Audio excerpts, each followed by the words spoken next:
আসসালামু আলাইকুম। আমার এটা হচ্ছে পুঁইশাকের জমি। আর এই পুঁইশাকের জমিতে আমি কিছু করলা গাছ লাগাইছি, হয়তো পরীক্ষামূলকভাবে। তো এখনও ওইরকম ফলন আসে নাই, তো দেখা যাক কীরকম ফলন আসে। আর এটা হচ্ছে হাইব্রিড জাতের একটি করলা গাছ লাগাইছিলাম। তো যে বিষয় নিয়ে আজকে আলোচনা করব সেটা হচ্ছে এই পুঁইশাকের জমি বা যে কোনো সবজি চাষ করেন আপনারা পানি নিষ্কাশন ব্যবস্থাটা ভালো রাখবেন। এখানে আসলে ক্যামেরাতে ওই রকমভাবে আসতেছে না। এই যে দেখেন আমি ড্রেনটা পরিষ্কার করছি। সবসময় নালা বা ড্রেন, হ্যাঁ, এগুলো আপনারা ক্লিয়ার রাখবেন যেন ঘাস উঠে না যায়। তাহলে বৃষ্টির পানি হোক আর সেচের পানি হোক সরাসরি যেন বেড থেকে ড্রেনে নেমে যায়, ঠিক আছে। এই যে দেখেন এটা হচ্ছে বেডটা আর এটা হচ্ছে নিচের অংশ ড্রেন। তো এটা সবসময় ক্লিয়ার রাখবেন। এই যে দেখেন আমার ড্রেন একদম ক্লিয়ার আছে পানি নামার জন্য।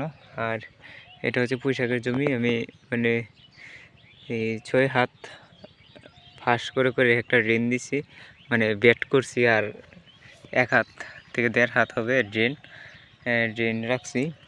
তো পুঁইশাকের জমিটা মাশাআল্লাহ অনেক ভালো হয়েছে, আলহামদুলিল্লাহ। ফলনও মোটামুটি আলহামদুলিল্লাহ ভালো। তো আজকে বাজার ছিল, অনেক পুঁইশাক কাটতে পারতাম কিন্তু কাটি নাই। আগামী বাজার নেব, একটু সুযোগ দিচ্ছি। এই যে দেখেন আগা অনেক কাটছি, আবার ডেম দিচ্ছে, কাটলেই ডেম দিই। তারপরও একটু চাইতেছি একটু বড় করে কাটার জন্য। আর পুঁইশাকের রেটটা মোটামুটি ভালো, 50 থেকে 60 টাকা কেজি। আর একসাথে কাটলে 80-90 কেজি 100 কেজির মতো কাটা যায়। তো এই ক্ষেত্রে দেখা গেছে 100 কেজি কাটলে 4-5 হাজার টাকা বিক্রি করা যায়। তো আজকেও 100 কেজি কাটতে পারতাম। তো এটারে বাড়াইয়া দেখছি, একটা পরীক্ষা করি না, কিন্তু রিস্ক নেই, দেখি না যদি 1 বাজার পরে নেই তাহলে যদি ওজনটা বের হয়ে দ্বিগুণ হয়। যেহেতু আগা যখন বৃদ্ধি হয়ে দ্বিগুণ হবে তখন ওজনও তো বাড়বে, তাই না? তো সেই কারণে আজকে রেখে দেওয়া।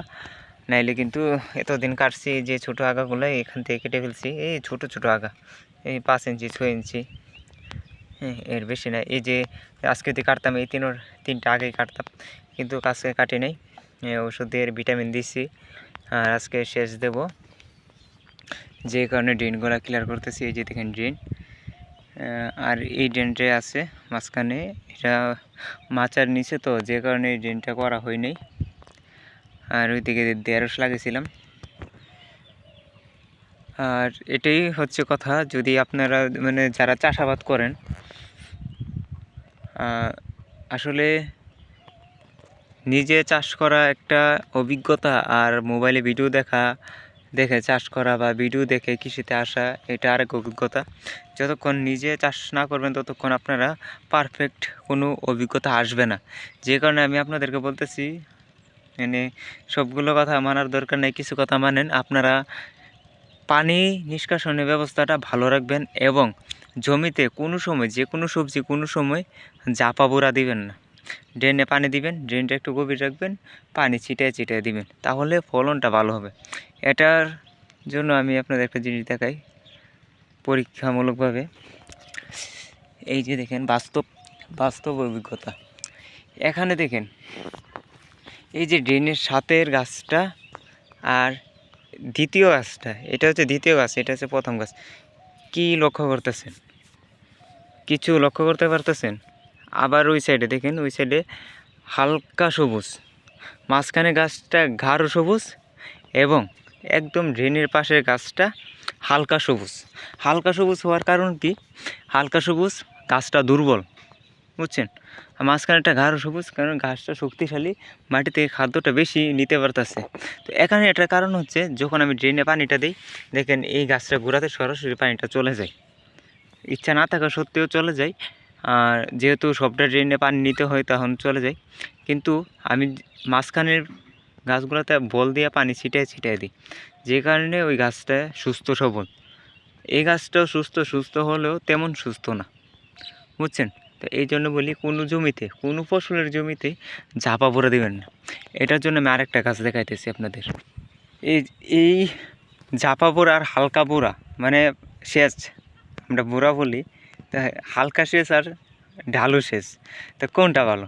আসলে দেখেন এই যে ড্রেনের কাছের যে সিরিয়ালটা আপনারা লক্ষ্য করেন, এই যে সিরিয়ালটা 1 থেকে 1.5 হাত, মানে 1.5 ফিট, 2 ফিট বা 2.5 ফিট, এই যে 4-5টা করে গাছ আছে এই মাথা, মানে এই পাশ থেকে ওই পাশ পর্যন্ত সম্পূর্ণ গাছটা দেখেন একদম দুর্বল। আমি আপনার এই গাছটা দেখাই, এটা ধরেন 4 ইঞ্চি, এটা হবে আপনার 8 ইঞ্চি, এটা 10 ইঞ্চি, এটা মানে 14 থেকে 15 ইঞ্চি। এই যে দেখেন মাঝখানের গাছটা, তো সেই এটা তো দেখেন এটা ফল আসলেও দেখেন গাছটা দুর্বল। এই যে দেখেন গাছ, আর এটা সাথের গাছ। তো এখানে কি বুঝতে পারতেছেন, আসলে যখন আমরা ঢালু বুড়া দেখি, মানে বেশি পানি দিতে দিতে গাছটার পর নিচে ফেলাই দিই, তখন মাটিটা কাদা হয়ে যায় এবং মাটিটা বসে যায়, ঠিক আছে? যে কারণে গাছের শিকড়গুলা, অনেকগুলো শিকড় ক্ষতিগ্রস্ত হয়ে যায়, নতুন করে শিকড় দিই। আর যখন আপনি হালকা, এই যে দেখেন মাঝখানে গাছগুলা, এই গাছগুলোতে আপনি হালকা পানি ছিটা দিয়ে দিবেন, গাছের শিকড় একটা নষ্ট হবে না এবং এটা বৃদ্ধিটা ঠিক থাকবে এবং আগের থেকে দ্বিগুণ বৃদ্ধি পাবে। তো এটাই বড় গাছও দেখাই, এই থেকে মাঝখানে গাছগুলো অনেক সুন্দর ফুল আসতেছে। এই ক্ষেত্রে এই যে দেখেন এটা বড় গাছগুলা, এখানেও কিন্তু ঠিক তাই।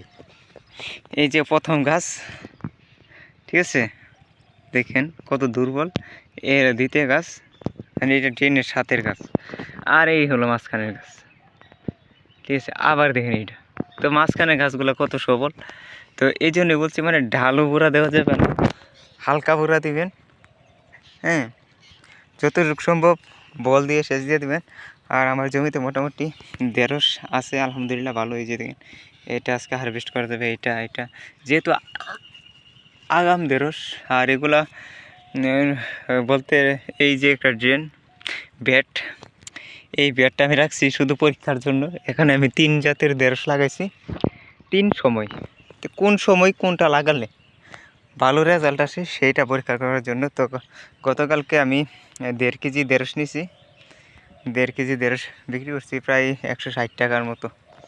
এই যে দেখেন কত সুন্দর একটা 1.5 আসছে, যদিও ফলনটা একটু কম, কিন্তু 1.5টা কিন্তু সে মাশাআল্লাহ দেখার মতো। তো আর মোটামুটি সব গাছেই ফলন আসতেছে।